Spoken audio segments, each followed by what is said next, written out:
Hey guys, John Caldwell here with some tragic news in the professional wrestling world. This news broke earlier today, though I just found out about it an hour ago. Brian Zane, the host of Wrestling with Regret on YouTube, announced earlier today that Brian Danovich passed away at the age of 38. His cause of death, from what I have been able to understand, is suicide. Brian Danovich was a collaborator on Zane's Wrestling YouTube channel. Not only was he a collaborator, but he was a $1 million Tough Enough contestant who tore his pectoral muscle during tryouts and still came back the next day to complete the obstacle course. John Laurinaitis recognized Danovich's passion and had agreed to sign him to a developmental contract for Ohio Valley Wrestling at the time. Around September 2005, WWE's website posted an announcement stating he had been released by the company. There's also some more tragic news. Flip Gordon tweeted on Twitter a couple of hours ago, "Today I found out that my 16-year-old autistic brother tried to hang himself. He wrote a suicide note saying he was tired of being picked on and being treated like he is dumb. This broke my heart, and luckily my brother is okay, but this world is getting ridiculous." I really hate to hear about stuff like this. The topic of suicide really bothers me, for the simple fact that I lost one of my best friends in 8th grade to suicide. And it's a story that I don't really talk about a whole lot and I don't like to talk about, but I think I should share it, because a lot of people out there have probably went through the same thing that I have experienced, and maybe it can help them out, help them relate. When I was 17, I was a senior in high school, and I had a friend from 8th grade who had moved from Hazard, Kentucky to Lafayette, Louisiana. And he was living by himself, and he had a good job, and he had an apartment, and everything was going good for him. One night, after I got out of the shower because I had school the next day, I got on Facebook and I found out that he passed away. And I couldn't believe it, and I went on his Facebook page and looked around to try to find out what happened to him, what killed him, how did he die. And that's when I found out that he took his own life. He had been in a relationship with this girl, and they had broken up, and he got real depressed over it because this girl wouldn't get back together with him, and he thought the best decision to that scenario was to take his own life. And to this day, it's something that I still can't get over. I don't think I'll ever really get over it. It greatly affects me, because he was my brother. He was a really good friend to me, and he was just a all-around really good guy. And for the longest time, I blamed myself. I thought, man, I wish, the night before all that happened, that I could have went and talked to him on Facebook, and maybe that would ease his mind. And I kind of came to peace with all that whenever I thought to myself, well, he wouldn't want me to think stuff like that, He's not in pain or anything like that anymore, but it's just still a horrible thing to hear about.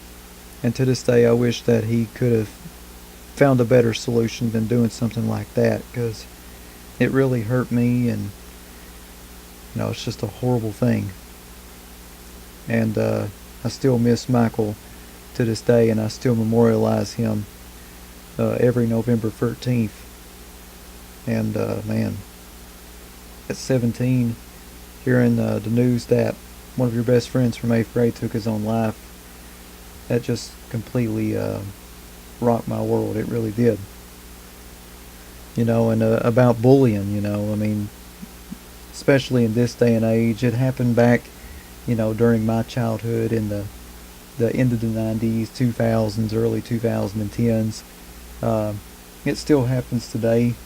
There's a lot of, kids that take their own life because of bullying and cyberbullying, and it's such a horrible thing to hear about. Whenever I was growing up, from elementary school all the way to high school, I was bullied horrendously.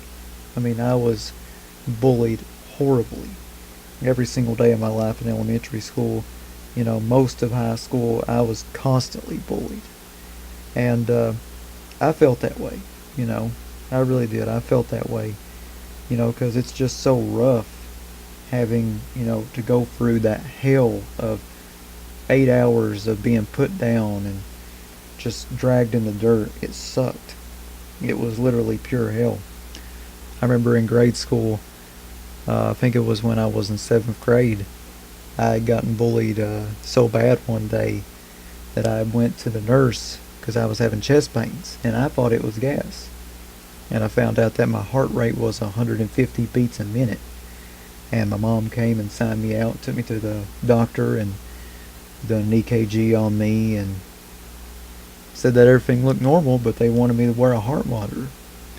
And so I wore a heart monitor to school the next day. Kids will be kids, kids will be cruel. They started making up rumors that I had a heart problem and all this stuff, which I never really had. Just made fun of me worse for wearing a heart monitor. I went back to the doctor. Results was normal from the heart monitor. They wanted to make sure everything was okay, so I was sent to Lexington, Kentucky to the UK Children's Hospital, where I had to go and I had to see one of the best cardiologists in Lexington. He said that my heart was really healthy, no problems. That was that. Bullying, it's just such a horrible thing. I don't know why a lot of kids are cruel like that. I understand that there are some that are really good, and the ones that are lesser known that are real nice and real cool and stuff.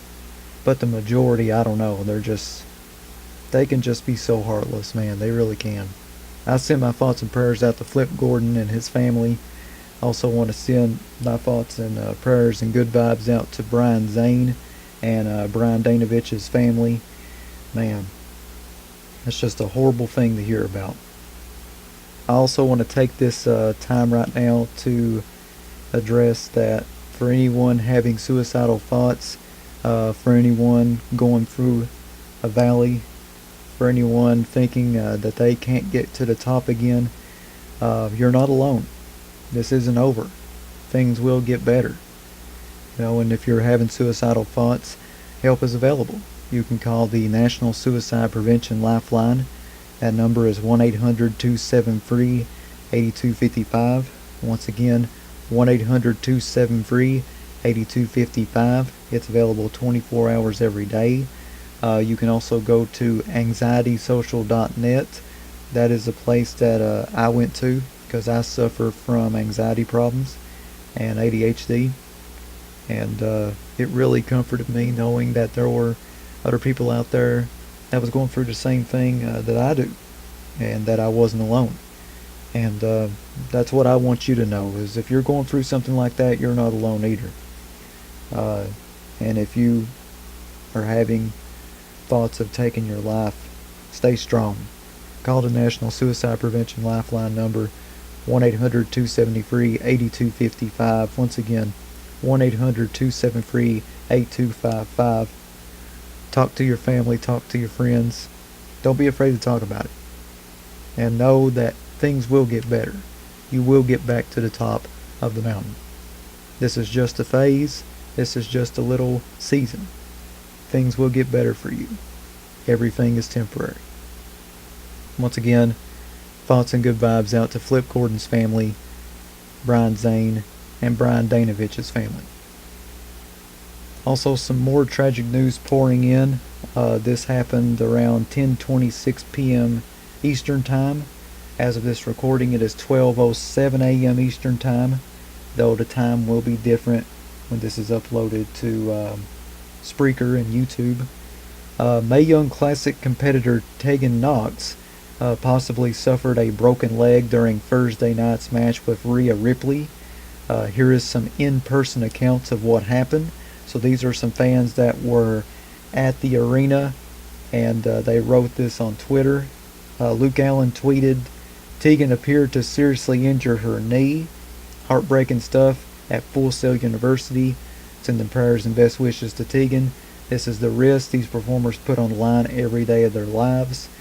Jay Reddick tweeted that Tegan Knox just missed her knee doing a dive through the ropes onto Rhea Ripley. Trainers came out, the ref had to stop it. I don't think it was storyline. She was in tears, and the crowd was 100% silent while they worked on her. She put no weight on it as she left. And Scott Fishman tweeted, "Rare to be in a wrestling crowd that sits in utter silence and legit concern than when Tegan Knox was injured. How she continued the match before succumbing to what looked to be excruciating pain. Warrior. Send positive vibes her way." I want to send, just like what Scott Fishman said, good vibes and prayers out to Tegan Knox.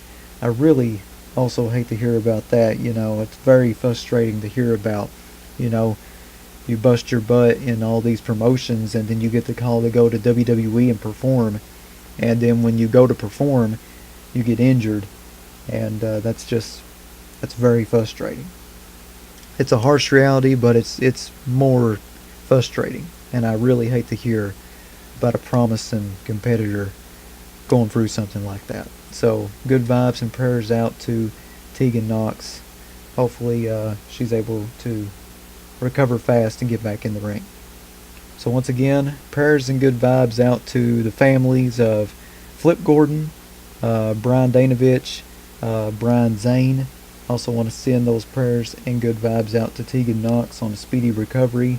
And once again, folks, if you're having suicidal thoughts, or if you know someone that's having suicidal thoughts, reach out to them and help them. They can call the National Suicide Prevention Lifeline at 1-800-273-8255. Once again, that's 1-800-273-8255. Help is available 24 hours every day. You can also go to anxietysocial.net. Project Toe, I don't know if that's still one that's around. I know they had an app on the iPhone, but they closed it down recently. I don't know if it's still around on the internet. But there's lots of support groups out there online. There's a lot of friends to make on Discord. That's a really good place to make friends at. Just know that you're not alone. And just know that there are people that love you. Even when it feels like a lot of people are against you. There's more people that love you that are against you. Nothing is permanent. This is just temporary. Everything will be better. Everything will be alright. You will get through this, and you'll get back to the top. Until then, I'll see you tomorrow. This is Jamin John saying good night and be strong.